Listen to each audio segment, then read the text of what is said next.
Welcome to the extraordinary life of one of music's most iconic figures, Sir Elton John. His journey from humble beginnings to the heights of global superstardom is not just a tale of fame. It is a powerful testament to the indomitable spirit of talent, resilience, and the transformative power of self-expression.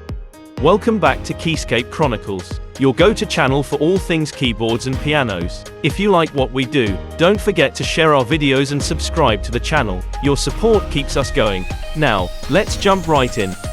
Few pop stars have managed to sustain success as long as British rocker Elton John. Since making his debut with Elton John in 1970, this flamboyant performer has released a steady stream of chart-topping albums and hit singles, delivering at least one top 40 song each year from 1970 to 1997. Only Elvis Presley rivaled John's solo success in the US, even as John transitioned from the wild stage antics that earned him the nickname Rock's Liberace to a more subdued presence by the early 2000s.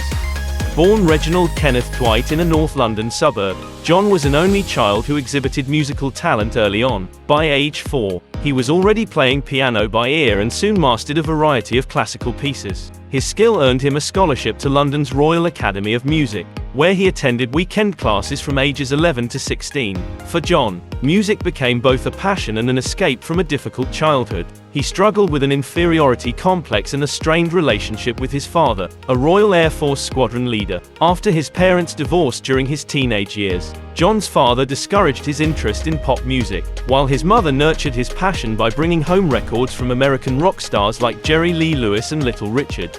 In 1961, John joined Bluesology, the backing band for singer John Baldry. His stage name came from a combination of Baldry's first name and that of Bluesology saxophonist Elton Dean. By age 17, John had left school to focus fully on music, performing in various rock and blues bands. He auditioned for lead singer roles in King Crimson and Gentle Giant but was rejected by both. A key moment came when John responded to a Liberty Records ad seeking songwriters. Bernie Taupin answered the same ad, and the label paired him to write jingles and songs for artists like Engelbert Humperdinck and Lulu. Before long, the duo began crafting their own songs, primarily love ballads, with Taupin writing lyrics and John composing music with impressive speed, sometimes in under an hour. John's rapid pace of composition continued throughout his partnership with Taupin. As John explained in The New Yorker, he would receive a lyric from Taupin, decide on the song's tempo, and then create a melody at the keyboard, often using a drum machine. Taupin added that John often took unexpected melodic turns, avoiding the most obvious resolutions.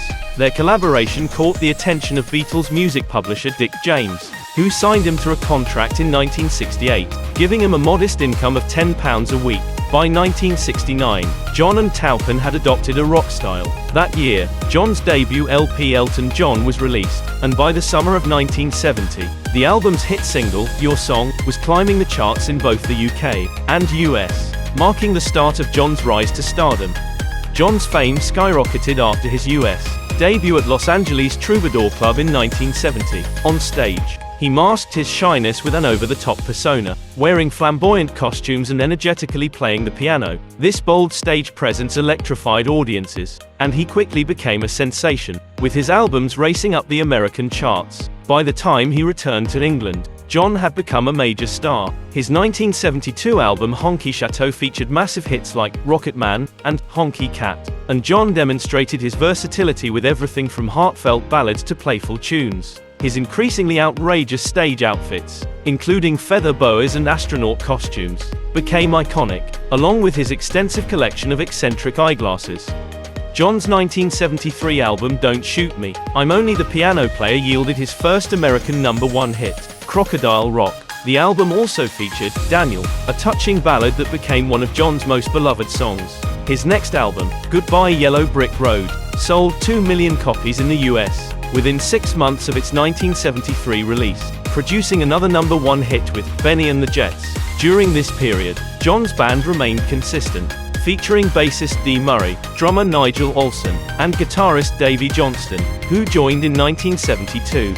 In 1974, John demonstrated his ability to blend gentle and energetic styles with Caribou, which included hits like the ballad Don't Let the Sun Go Down on Me, and the hard-rocking The Bitch Is Back.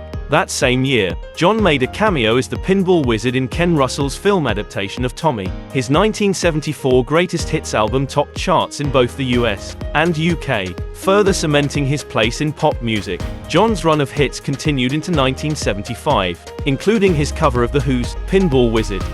In 1975, John's Captain Fantastic and the Brown Dirt Cowboy became the first album to debut at #1 on the US charts, producing 2 moderate hits, including Someone Saved My Life Tonight, a song reflecting on a past suicide attempt. That same year, John publicly acknowledged his bisexuality and reduced his hectic tour schedule. He and Taupan's partnership experienced tension after the release of Blue Moves in 1976, with Taupan working with other artists, while John collaborated with lyricist Gary Osborne for his 1978 album A Single Man. John's career took a new direction in the 1980s, reuniting with Taupan in 1981 for 21 at 33, which brought him back into the top 10 with Little Genie. Despite a quieter period for hits, John still drew large concert crowds. After undergoing surgery to remove vocal cord nodules in 1987, he sought treatment for addiction in 1990 and started the Elton John AIDS Foundation 2 years later, pledging to donate his single sales to AIDS research. His 1992 album The One marked a return to form, reaching number 8 on the charts. Collaborating with Tim Rice for the Lion King soundtrack in 1994, John won an Academy Award and a Grammy, introducing his music to a new generation. His continued success was reflected in his wealth, with an estimated net worth of $286 million by 1995. After Princess Diana's tragic death in 1997, John performed a revised version of Candle in the Wind at her funeral, with proceeds going to the Diana Memorial Fund. As the 2000s approached, John continued his philanthropic efforts and musical projects, including the soundtrack for The Road to El Dorado and his Tony-winning musical Aida. In 2004, he debuted his Las Vegas revue The Red Piano and worked on new musicals. With a career spanning over 35 years, Elton John remains one of pop music's most enduring and talented performers, with a body of work that has left an indelible mark on the industry. Thanks for joining me on this journey through Elton John's incredible legacy. If you enjoyed this video, be sure to like, share, and subscribe to Keyscape Chronicles for more engaging stories from the world of keyboards and pianos. Tap the bell icon to stay updated on our newest content. Your support drives our passion to deliver the best in musical insights. Until next time, keep exploring the keys and making music.